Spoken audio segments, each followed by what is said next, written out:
حضور خواجہ غریب نواز رحمۃ اللہ تعالی علیہ کے ابتدائی تعارف کے حوالے سے ارشاد فرمائیے۔ خواجہ خواجگان خواجہ معین الدین چشتی اجمیری رحمۃ اللہ علیہ، آپ حسنی حسینی سید، نجیب الطرفین سید ہیں، واہ، اور والد گرامی آپ کے سید غیاث الدین شاہ صاحب، اور والدہ آپ کی سیدہ ماہنور۔ یعنی آپ کے والد صاحب آپ کی کم عمری میں، جو تاریخ کی کتابوں میں 15 سال آپ کی عمر تھی، وصال پا گئے۔ صحیح۔ اب وراثت میں آپ کو ایک باغ اور ایک پن چکی، یعنی چکی آپ کے حصے میں آئی۔ شب و روز باغ کی دیکھ بھال آپ نے شروع کر دی۔ اسی دوران آپ کی ملاقات، یہ حضرت شیخ محقق شیخ عبدالحق محدث دہلوی رحمۃ اللہ نے بڑا پیارا واقعہ لکھا ہے، اور بڑی بات ہے کہ خواجہ غریب نواز پہ ایک بڑی علمی شخصیت، قداور شخصیت پاک و ہند کی، یعنی جن سے علم حدیث پاک و ہند میں پھیلا ہے، واہ جی واہ۔ آپ خواجہ غریب نواز کا تعارف کرا رہے ہیں۔ تو اسی دوران آپ باغ کے، تو آپ کے یہاں سے گزر حضرت سیدنا ابراہیم کندوزی رحمۃ اللہ علیہ کا باغ سے گزر ہوتا ہے۔ سبحان اللہ۔ آپ نے پانی طلب کیا، بزرگوں نے پانی طلب کیا۔ اب یہ بھی سادات تھے، اللہ اکبر، پانی کے ساتھ آپ نے ان کو انگور بھی پیش کر دیے۔ سبحان اللہ۔ یعنی آل نبی اولاد علی ہیں، حضور کا خاصہ ہے کہ میرے کریم سے گر قطرہ کسی نے مانگا، واہ واہ، دریا بہا دیے ہیں، دربے بہا دیے۔ سبحان تو کمال جائیے، پانی مانگا تھا، اور آپ سخی تھے، سخی خاندان تھا، آپ نے ساتھ انگور بھی پیش کر دیے۔ واہ، اور وہ بھی صاحب نظر تھے، انہوں نے دیکھا کہ یہ بچہ کسی اونچے باغ کا پھل ہے۔ اللہ اکبر۔ کیا خوبصورت۔ اور آپ نے واہ واہ، گدڑی سے ایک روٹی کا ٹکڑا نکالا، یوں کہیں گدڑی سے ایک لال نکالا، کیا کہہ اور رہے وہ ہیں۔ ٹکڑا جو ہے خواجہ غریب نواز کو پیش کر دیا۔ فرماتے ہیں میں نے وہ ٹکڑا جو نوش کیا، تناول کیا، آپ کے دل کی دنیا جو ہے وہ بدل گئی۔ آپ فرماتے ہیں کہ میں نے اپنا سب کچھ جو والد سے وراثت میں ملا تھا وہ اللہ کی راہ میں قربان کر دیا، سبحان اللہ۔ اور والدہ کے پاس حاضر ہوا، اور والدہ سے میں نے علم دین کے لیے اجازت چاہی واہ واہ، کہ میں چاہتا ہوں میں علم دین کے لیے کسرت کروں، سفر کروں۔ اللہ اکبر۔ وہ خواجہ غریب نواز سلسلہ چشت کے بانی پیشوا، آپ سمرقند جاتے ہیں بڑے بڑے علماء سے، پھر بخارا جاتے ہیں، اور ایک طویل وقت آپ علم دین، بعض کتابوں میں 5 سال آپ نے ایک طویل وقت وہاں گزارا، علم دین حاصل کیا۔ اللہ اکبر۔ ظاہری علوم کے لیے، اور حضرت صاحب نے جتنے اولیاء اللہ کو پڑھا نا، جی، سب نے ظاہری علم حاصل کیا ہے، یعنی علم دین سب کا خاصہ رہا ہے، واہ، شریعت کو سیکھنا سب کا۔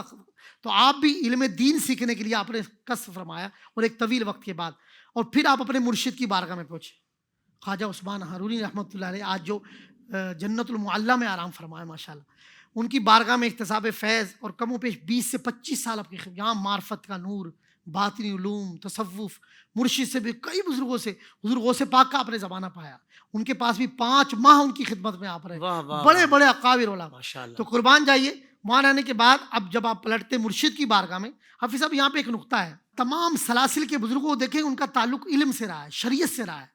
آج یہ بات طے ہے جتنے ہمارے اکابر کہ شریعت کے ساتھ طریقت ہے، بالکل صحیح۔ یعنی آپ شریعت چراغ ہے، نور ہے۔ ہوں، تو آج ایسے ایسے لوگوں نے وہ دلوں پر حکومت، وہ کہتے ہیں جی دل پلٹنے کا ٹھیکہ لیا ہوا، یقین کریں جن کو شریعت کا پاس نہیں۔ اللہ یہ اللہ، ہماری بدقسمتی، حافظ صاحب افسوس آتا ہے کہ آج کا پیر، آج کا گدی پہ بیٹھنے والا شخص، وہ سمجھتا ہے شاید لمبے بال رکھ لینے کا نام پیری مریدی ہے، یا وہ یہ سمجھتا ہے کہ رنگ برنگے جبے پہن لیے، ہاتھوں میں انگوٹھیاں، مہلا کچیلا، آج کا مجذوب بن گیا، یعنی وہ اپنے آپ کو مجذوب کہہ رہا ہے۔ تو ہماری بدقسمتی ہے کہ حافظ صاحب ہم اصل جو میراث تھی اولیاء کی، بزرگوں کی، کہ آپ خواجہ غریب نواز کو دیکھیں کہ آپ نے ایک طویل وقت علم سیکھا ہے، کامل پیر کا تعلق علم سے۔ تو حافظ صاحب ہماری بدقسمتی ہے کہ خواجہ غریب نواز رحمۃ اللہ علیہ جیسی ہستی کا ہم دامن ہاتھ میں پکڑے اور ہم نماز سے دور ہوں، ہم خواجہ صاحب کا نام لیں اور ہم قرآن سے دور ہوں، اللہ اللہ، ہم خواجہ غریب نواز کے سلسلے کا، میں بولوں جی میں چشتی ہوں اور میں نماز نہ پڑھتا ہوں، مجھے نماز بھی یاد نہ ہو،